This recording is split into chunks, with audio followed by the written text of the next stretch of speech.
I never imagined my life would come crashing down in a single evening. Looking back, maybe there were signs, small moments of doubt, lingering questions I brushed aside. But that night, there was no ignoring the truth. It was right in front of me. I got home earlier than expected. The flight I was supposed to be on had been delayed, then canceled altogether, leaving me with no choice but to return home. It was almost midnight when I pulled into the driveway. The house was dark except for a faint glow coming from the upstairs bedroom window. That was the first sign something was off. When I walked inside, an odd feeling settled in my chest. The air felt heavy, thick with something unspoken. There was a scent I didn't recognize, something musky foreign, not mine. I locked the door behind me and headed up the stairs. The moment I stepped into the bedroom, the bed was a mess, the silk sheets tangled and damp. A red lace bra lay discarded on the floor, along with a pair of black panties. They weren't just any lingerie. They were expensive. The kind my wife, Claire, always said she was saving for a special occasion. The second thing that caught my eye was a nightstand. A small, elegant box sat there, slightly open. I walked over and picked it up. Inside was a diamond bracelet. Cartier, expensive as hell. I hadn't bought it, and that's when I knew.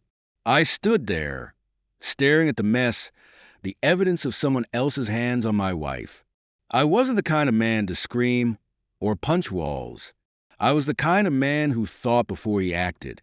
And right now, I needed proof. I walked over to my desk, where a small, nearly invisible security camera was tucked behind a stack of books. Claire never knew about it. I had installed it a year ago, not out of distrust, but because we had been robbed once before. At least, that's what I told myself back then.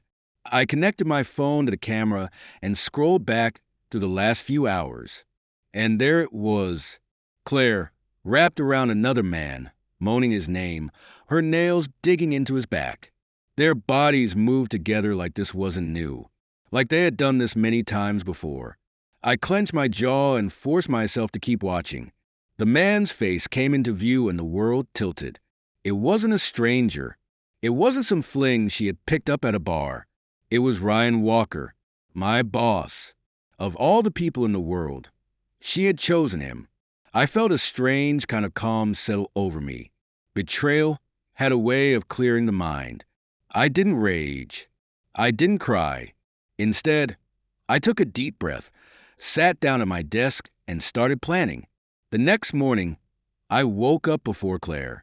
I lay there for a moment, staring at the ceiling, my mind still running through everything I had seen. The images from the security footage burned into my brain. Her arms wrapped around Ryan, her mouth against his, their bodies tangled in our bed. Our bed! A deep, steady rage simmered in my chest, but I pushed it down. Anger was a weapon, but only if used correctly. When Claire finally stirred beside me, she turned, stretching, her body pressing against mine. I stayed still, pretending to be asleep. She sighed contentedly and slipped out of bed, padding to the bathroom. I waited until I heard the shower turn on before I moved. Her phone was on the nightstand, unlocked, careless. I picked it up and scrolled quickly. No messages from Ryan. Smart. She had probably deleted them before bed. But I wasn't just looking for texts. I wanted access to everything. Cloud storage, emails, hidden apps. I noted her passcode, her usual one, the one I had seen her type 100 times before, and put the phone back just as the water shut off. Time to play the part. I got out of bed, stretched, and walked to the kitchen. When Claire came downstairs, I was already making coffee. I kissed her on the cheek, inhaling the scent of her shampoo. The same scent I had smelled on her the night before, except last night it had been mixed with Ryan's cologne. She smiled at me like nothing had changed. "How was your trip?" she asked casually, stirring her tea. I returned her smile. "Exhausting. Got canceled, so I just came home." She didn't even flinch. Either she was a fantastic liar, or she had done this for so long that she was numb to the guilt. "Really?" I didn't hear you come in. I sipped my coffee, got in late, didn't want to wake you. She nodded, took a bite of toast, and went right back to scrolling through her phone. For a brief moment, I wondered how she saw me, if I was just some obstacle to her happiness, if she had ever really loved me at all. That night, when Claire fell asleep beside me, I went to work. First, her phone. I unlocked it and started digging. It was all there, hiding in plain sight. Text messages, thousands of them. Late night confessions, explicit photos, plans, lies. Ryan, I can't wait for this weekend. The house will be ours. Claire, he leaves Friday morning. I'll be waiting for you in bed. A full year's worth of messages, stretching back to when she first started encouraging me to take longer business trips. I scrolled through the history, watching their relationship unfold like a disgusting love story. At first, it had been excitement, forbidden, a thrill. Then it became something more, a routine, a calculated affair. I moved her email next. Nothing too obvious, but I noticed she had forwarded work-related documents to a private email address multiple times. The recipient? An email I didn't recognize, but I had a pretty good guess who it belonged to. I kept digging, syncing her cloud storage to my laptop. That's when I found the real gold mine. Photos, videos, proof. Ryan and Claire in a hotel room, laughing over drinks. A candid shot of them in a car, Ryan's hand on her thigh. And then a screenshot of an email from Ryan. Once he's gone, everything will fall into place. Trust me, it wasn't just about the affair anymore. They were planning something. I didn't sleep that night. I sat in my office, staring at my laptop, connecting the dots. Claire wasn't just cheating. She was feeding Ryan information. Company reports, confidential project details, financials. Ryan was my boss, but he was also my biggest competition for a senior executive position that was opening up soon. Now it all made sense. The missing reports, the projects that suddenly started falling apart, the way Ryan always seemed one step ahead of me in meetings. Claire had been handing him everything he needed to push me out, and she thought I was too blind to see it. I leaned back in my chair, exhaling slowly. They wanted me gone, out of the company, out of the house, out of the picture. And Claire had been pushing me to take this next business trip, not just for another night with Ryan, but because it was part of their plan. I closed my laptop and smiled to myself. I woke up the next morning with a single purpose: to gather more evidence. If I was going to burn their little fantasy world to the ground, I needed more than just some text messages and photos.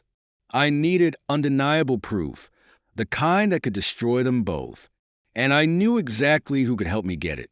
I wasn't new to hiring professionals. In my line of work, I had learned that there was always someone willing to do what needed to be done for the right price. So I called Mike Grayson. Mike wasn't just any private investigator. He was a specialist in cases like these: infidelity, corporate sabotage, hidden secrets. He had a reputation for being thorough and ruthless, just the kind of man I needed. I met him at a diner on the other side of town, far from where anyone I knew would see me. Mike was in his late 40s, with sharp eyes and a permanent 5 o'clock shadow. He didn't waste time with pleasantries. "You said it was personal and business?" he asked, stirring his coffee. I slid a folder across the table. "My wife sleep with my boss, and they're plotting against me." Mike raised an eyebrow but didn't look surprised. "Happens more often than you'd think." "I don't just want proof of the affair," I continued. "I want to know everything. If they're conspiring to push me out of my job, I want to know how. If they're hiding something, I want to find it. No stone unturned." Mike nodded and flipped through the documents. "This could take a few days." "I don't care how long it takes. Just get me what I need." He smirked. "Oh, I'll get you what you need, and then some." While Mike started his investigation, I played my part at home. I acted the same, loving, attentive, the devoted husband. I kissed Claire before work, listened when she talked, nodded in all the right places. But I noticed the small things now. The way she checked her phone more often. The way she locked it when I walked into the room. The way she smiled when she thought I wasn't looking, like she had some grand secret. That night, when she kissed me before bed, I kissed her back, slow and deep, my hands on her waist. I could feel her hesitate for a second, but then she melted into it. She had no idea that I already knew everything, and soon I'd know even more. 2 days later, Mike called me. Meet me at my office. You're going to want to see this in person. His office was a small, unassuming place above a pawn shop. The kind of spot where secrets went to die. I walked in, and he was already waiting. A stack of files spread across his desk. He pointed to a manila folder. Your wife and Ryan are more than just lovers. They're business partners in betrayal. I sat down and flipped open the folder. Bank transfers. Small ones at first.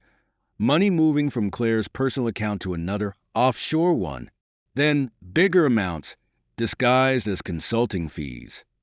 This account, Mike tapped the paper, belongs to a shell company. And guess who owns it? Ryan. Bingo. I kept reading. Emails between Claire and Ryan discussing company projects. Sensitive information. She was feeding him details, giving him an edge over me. And in return, he was making sure she was financially secure, setting her up with a cushy position at an elite private school through one of his corporate connections. I leaned back, my hands gripping the edges of the folder. She wasn't just sleeping with him. I murmured. She was selling me out. Mike nodded. Looks like they were planning to push you out completely. Once Ryan got that promotion, he was going to make sure you were gone for good. Everything clicked into place. The long work hours, the missing reports, Claire pushing me to take longer business trips. They weren't just betraying me emotionally. They were destroying my career, my reputation, my life. And they thought I'd never see it coming. I left Mike's office with everything I needed. Proof of the affair, proof of the financial transactions, proof of corporate sabotage. But I wasn't done yet. If I wanted to hit them where it hurt the most, I needed more firepower. And I knew exactly where to find it. Ryan's wife, Lauren Walker. I had met Lauren a few times at corporate events. She was sharp, intelligent, and from what I had seen, fiercely loyal. If she had any suspicions about her husband, she had kept them to herself. It was time to change that. That night, I sat in my car outside Ryan's house watching. The lights were on. Through the large windows, I could see Lauren moving around the living room, a glass of wine in her hand. Ryan wasn't home yet, probably with Claire. I exhaled slowly and stepped out of the car. It was time to bring her into the game. And together, we were going to destroy them both. I stood outside Lauren Walker's front door, gripping the folder of evidence in my hand. My heart was steady, my breathing calm. There was no hesitation. This wasn't just about revenge anymore. This was about justice. I rang the doorbell. A few seconds later, the door cracked open. Lauren stood there, her expression guarded. She was barefoot, dressed in black leggings and an oversized sweater, her blonde hair tied into a loose bun. Even at home, she had an air of quiet sophistication. "Jack," she asked, "what are you doing here?" I met her gaze. "We need to talk. It's about Ryan." Her expression didn't change, but I saw the slightest flicker of something in her eyes. Doubt, suspicion, fear. She hesitated for only a second before stepping aside. "Come in."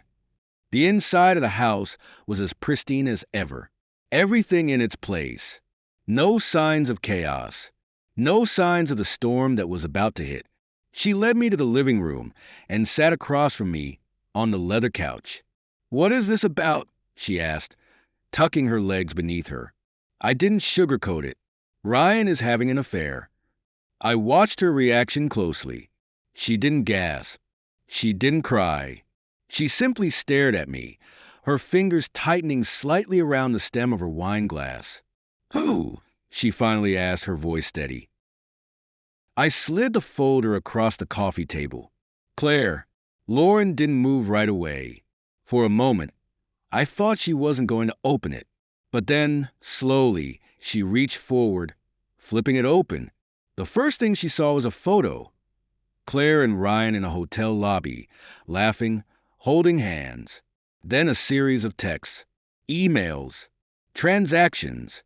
She absorbed each page in silence, her expression unreadable. When she finally spoke, her voice was eerily calm. How long? Over a year.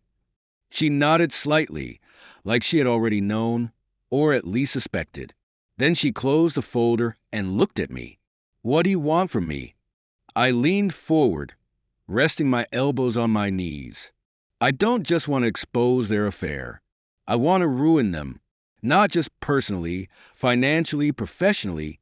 I want to take everything they built together and burn it to the ground. Lauren exhaled slowly, setting her glass down. And how do you plan to do that? I smirked.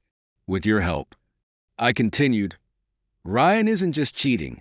He's committing corporate fraud, tax evasion, money laundering.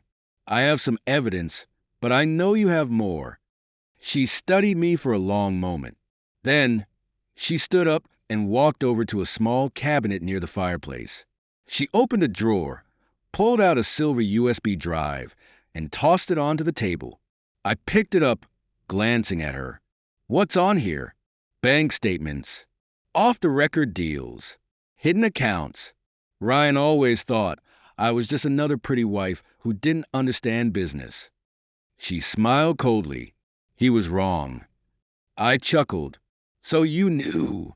I suspected. I didn't have proof of the affair, but I knew he was hiding money. I've been collecting data for months, waiting for the right moment.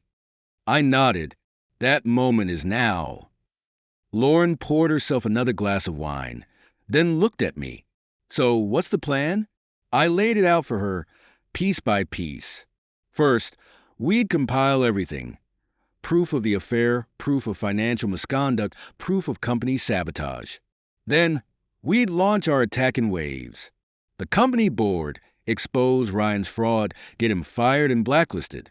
The IRS, send a detailed report of his hidden accounts and tax fraud.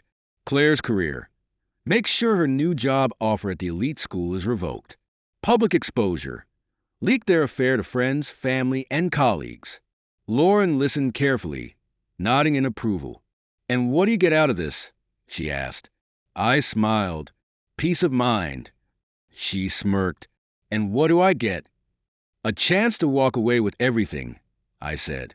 If Ryan loses his job before you file for divorce, he won't have the same financial leverage. You'll walk away with the house, the cars, the accounts. She tilted her head. And if I help you, you'll make sure this plan succeeds? I met her gaze. Yes. A slow smile spread across her lips. Then let's destroy them. I shook her hand. With Lauren on my side, the real work began. We weren't just exposing an affair anymore.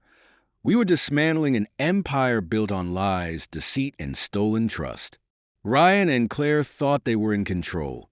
They thought they were untouchable. They were wrong. Lauren's USB drive was a gold mine.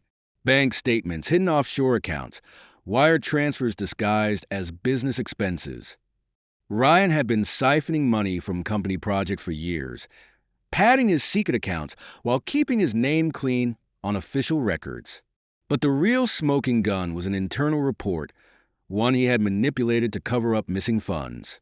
This, Lauren said, pointing at the screen as we reviewed the files in my office, is what will bury him. I nodded. Once we send this to the board, they'll have no choice but to act. Mike, my private investigator, had also come through. He had traced Claire's involvement deeper than I expected. Not only had she been leaking confidential company data to Ryan, but she had also funneled money into a separate account, one in her maiden name. She was preparing to leave me. She had been quietly securing her financial freedom, waiting for the moment when I was out of the picture. A cold, Humorless chuckle escaped me. She had it all planned out. Too bad for her. I was always a step ahead. We executed the plan with precision. Step 1. The boardroom betrayal. At exactly 8 a.m.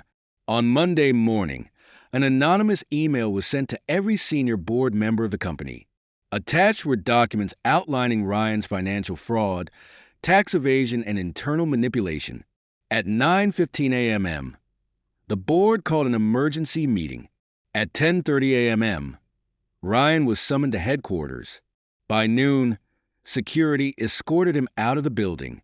His career, his entire professional identity, was over in less than 4 hours. I wished I could have seen the look on his face when they confronted him with the evidence. But I had bigger things to focus on. Step 2. The IRS and legal fallout. Lauren handled the next phase. She made sure the IRS received a detailed report of Ryan's tax fraud, every hidden account, every undeclared wire transfer, every falsified document. By the end of the week, the government had frozen his assets. His lawyers scrambled to keep up with the flood of legal trouble crashing down on him. But the best part? The accounts Claire had been siphoning money into, set up under her maiden name, were tied to Ryan's financial crimes. She had unknowingly made herself part of his illegal activities. Her money was frozen. Everything she had planned for a fresh start was gone. Step 3. Destroying Claire's career. Claire had been preparing for her new job at the elite private school for months. She had boasted about it, telling friends and family how prestigious it was, how she had finally secured the life she deserved. So I made sure it never happened. An anonymous email landed in the inbox of the school's hiring board. Attached were explicit messages between her and Ryan, along with proof that she had been leaking confidential company data, violating multiple ethical and legal standards. By the afternoon, she received a polite but firm call informing her that her employment offer had been revoked. I got home late that evening, walking into the house like nothing had changed. Claire was sitting in the living room, her phone in her hands, staring blankly at the screen. I could hear the frantic notifications coming in, calls, messages, voicemails. Her mother, her friends, the school, the bank. Her world was falling apart in real time. She looked up at me, her face pale. "Jack." I met her gaze, my expression neutral.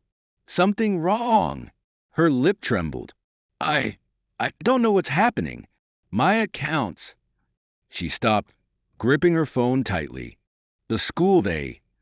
She looked at me again, and for the first time, I saw something I hadn't seen in years. Fear. Real, genuine fear. I just smiled. "Rough day." Claire swallowed hard, her hands shaking. "Did you?" I tilted my head, feigning confusion. "Did I what?" She exhaled sharply, shaking her head as if she couldn't believe what was happening. "Ryan, he's ruined." I finished for her. "Yeah, I heard." Ryan had lost his job, his bank accounts were frozen, and he was being investigated for financial fraud. Claire had lost her dream job, and all the money she had been secretly stashing away was gone. But I wasn't finished. Betrayal is one thing. Public humiliation, that's the real punishment. I spent the next day fine-tuning the last part of my plan. I had more than enough evidence to end things privately, but I wanted everyone to know the truth. I compiled the most incriminating messages between Claire and Ryan. The explicit photos, the hotel reservations, the financial documents. Then, I scheduled everything to be sent out at the perfect moment. To Claire's family, an email exposing her affair, her betrayal, and how she had been scheming to leave me. To our mutual friends, screenshots of her messages with Ryan, proving her disloyalty. To Ryan's colleagues, his financial fraud, ensuring that no respectable company would ever hire him again. To Claire's former employer and acquaintances, a polite reminder of her unethical behavior, making sure no prestigious institution would take her in. All the emails were scheduled to go out at exactly 6 p.m. At 5:59 p.m., I sat back and watched the clock. And at 6 p.m., the world shattered for them both. It didn't take long for the calls to start coming in. Claire's phone exploded with notifications. The first call was from her mother, then her sister, then a string of texts from her friends. At first, she was confused. Then she opened her messages. I was in the kitchen, pouring myself a drink when I heard the gasp. Then, the screaming started. "Oh my God! Oh my God!" She came running down the stairs, phone in hand, her face twisted in horror. "Jack, what did you do?" I took a sip of my whiskey, meeting her wild gaze with a calm expression. "I don't know what you're talking about." Her hands were shaking as she shoved the phone in my face. "You sent this to my family, to my friends." I glanced at the screen, pretending to be surprised. "Wow, that's unfortunate." Her face went pale. "You bastard." I took another sip. "No, Claire, you did this." I just made sure everyone knew. Her breathing was ragged, her fingers gripping her phone so tightly I thought she might break it.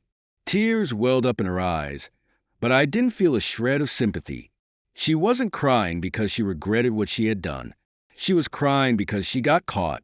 She let out a broken sob and collapsed onto the couch, her body trembling. "You ruined me." I chuckled. "No, Claire, you ruined yourself. I just helped speed up the process." While Claire was drowning in the wreckage of her social life, Ryan was facing his own nightmare. At 6:15 p.m., he walked into an emergency company board meeting, expecting to defend himself against fraud accusations. What he didn't expect was what happened next. As he took his seat at the conference table, the projector screen lit up. A familiar image appeared, a security camera screenshot from my bedroom. Him and Claire, tangled together. Gasps filled the room. Then, a series of emails between him and Claire appeared. Messages discussing corporate sabotage, leaking confidential information, and plotting against me. Ryan tried to defend himself, but it was useless. The evidence was undeniable. Security was called. He was escorted out of the building like a criminal. By 7 p.m., his reputation was dead. By 7:30 p.m., Lauren filed for divorce. By 8 p.m., the story had spread through every corner of our social and professional circles. And by midnight, both Claire and Ryan had lost everything. I sat in my home office, watching it all unfold. Lauren called me, her voice calm but satisfied. "It's done." I smiled. Good. Ryan was gone. His career was in ruins. His marriage was over, and he had no money left to fight the storm that was coming for him. Claire had gone silent. She hadn't moved from the couch in hours. Her phone sat beside her, forgotten, as message after message came in. Her mother had disowned her. Her friends had turned their backs.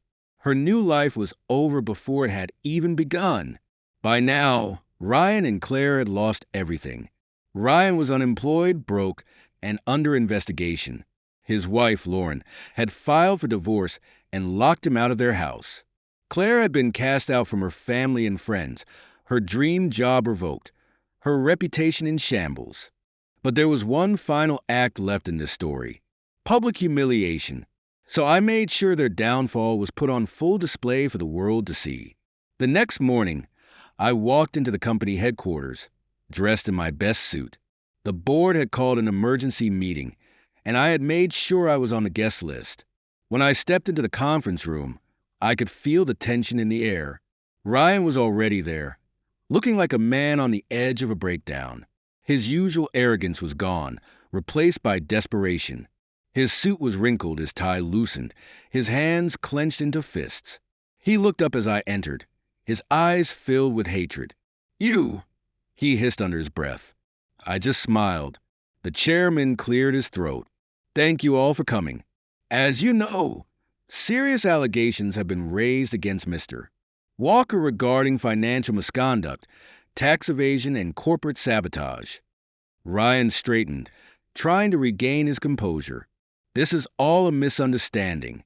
I have explanations for—" I cut him off. There's one more thing we need to address before we continue. I pulled out a USB drive and slid it across the table. This contains video evidence, I said. I think you'll find it enlightening. The chairman frowned but inserted the USB into the projector. A few clicks later, the screen lit up, and then it played footage from my bedroom. Ryan and Claire, tangled in each other, completely unaware they were being recorded. The room went dead silent. Someone gasped. A woman covered her mouth in shock. Ryan's face turned an impossible shade of red. "This," he sputtered. This is private." I leaned back in my chair, my expression calm. So was my marriage. The chairman's expression hardened. "Mr. Walker, your actions have not only violated the ethical standards of this company, but they have also jeopardized our trust in your leadership. You have deliberately engaged in both personal and professional misconduct. Effective immediately, you are terminated from your position." Ryan shot to his feet. "You can't do this." Security entered the room. They didn't say a word, just stood there, waiting. Ryan's breathing was ragged. His hands trembled. He turned to me, his voice low and venomous. "You did this." I tilted my head. "No, Ryan, you did this. I just made sure everyone knew." Security grabbed him by the arms. He struggled, shouting curses at me, at the board, at anyone who would listen. But no one was listening. He was nothing now. As they dragged him out of the room, I simply straightened my tie and turned to the board. "Well," I said smoothly, "I believe we can proceed without any further interruptions." By the time I got home that evening, Claire was gone. Not by choice. Her parents had cut her off completely, refusing to let her stay with them. Her friends had abandoned her. She had nowhere to go. And I had made sure she understood one thing very clearly. She wasn't welcome here anymore. I found a note on the kitchen counter, hastily scribbled on a piece of paper. "Jack, I don't know what to say. I know I don't deserve forgiveness. I know I ruined everything. I never thought it would end like this. I never thought you'd be capable of something like this. But I guess I never really knew you, did I? I don't expect you to care, but I have nowhere to go. No job, no money, no family left to turn to. Ryan is gone. Lauren won't speak to me. I don't know what to do. I don't know who I am anymore. I just wanted you to know I did love you once. I'm sorry I destroyed it." I read it twice. Then I crumpled it up and threw it in the trash. Whatever love Claire had once felt for me had died the moment she chose betrayal. And I felt nothing for her anymore. Claire was gone. Ryan was ruined. But I wasn't done yet. Some men would have been satisfied by now, content to watch their betrayers crawl away into obscurity, licking their wounds. Not me. Ryan and Claire had tried to take everything from me. My marriage, my career, my dignity. I had made sure they lost their jobs, their reputations, and their social standing.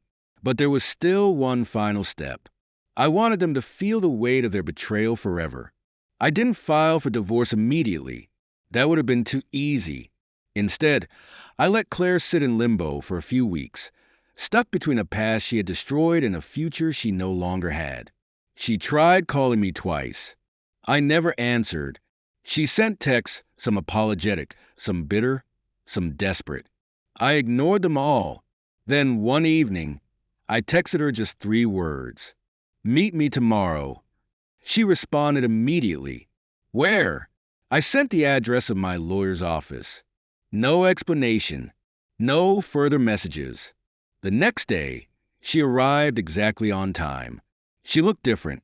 Not the confident, put-together woman she once was. She had lost weight. Her hair was tied back in a messy ponytail, and her expensive designer clothes were replaced with something much simpler, probably all she had left. When she walked into the conference room, I didn't stand. I simply gestured to the chair across from me. She hesitated before sitting down, her hands fidgeting in her lap. I slid the divorce papers across the table. "Sign them." She stared at the papers, her lips parting slightly. Jack, don't. I cut her off. You don't get to explain. You don't get to apologize. You don't get anything from me. Her eyes filled with tears. I never wanted it to end like this. I said, did you ever think about how it would end? Did you ever picture this moment while you were lying in our bed with him? She flinched. Good. She swallowed hard, then looked down at the papers again.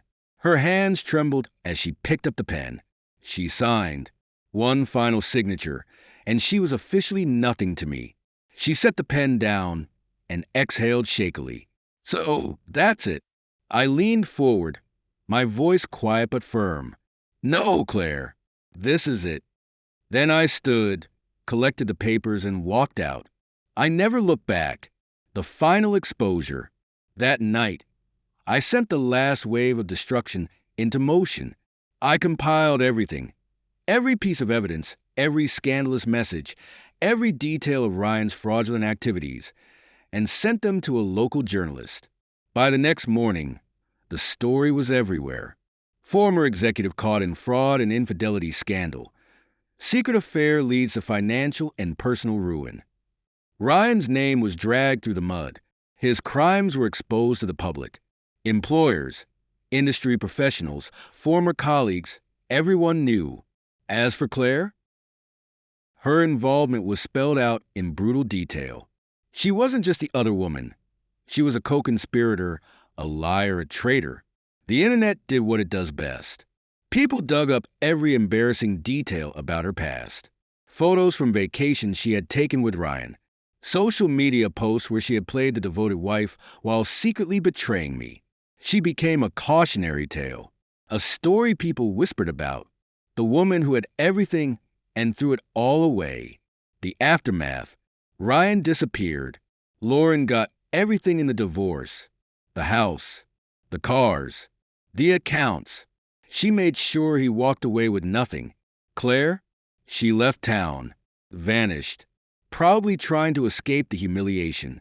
But the beauty of the digital world is that it never forgets. No matter where she went, she would always be that woman, the one who destroyed her own life. And me? I moved on. For the first time in a long time, I felt free. Life moves on. Whether you're ready for it or not, the world keeps spinning. A month after Claire signed the divorce papers, I stood in my new apartment, staring out the window at the city below. The view was different. The air felt different.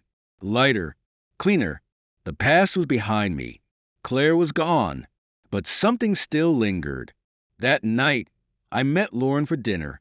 We sat across from each other in a quiet restaurant, the dim lighting casting shadows across her face. She looked different, not in a bad way, just changed, stronger, sharper, like someone who had walked through fire and come out the other side. She swirled her wine glass, watching me carefully. So, she said, was it worth it? I thought about that for a moment. The planning, the execution, the lies, the exposure, the satisfaction of watching them fall. I exhaled. Yes, Lauren smirked, taking a slow sip of her wine. Good. Silence settled between us, not uncomfortable, but charged. She leaned forward slightly. And now, I met her gaze. That was the real question, wasn't it? Now that everything was over, what came next? I didn't have an answer, but for the first time in a long time, I was okay with that. I lifted my glass, clinking it softly against hers. To whatever comes next. She smiled, and somewhere in the back of my mind, I couldn't help but wonder, was this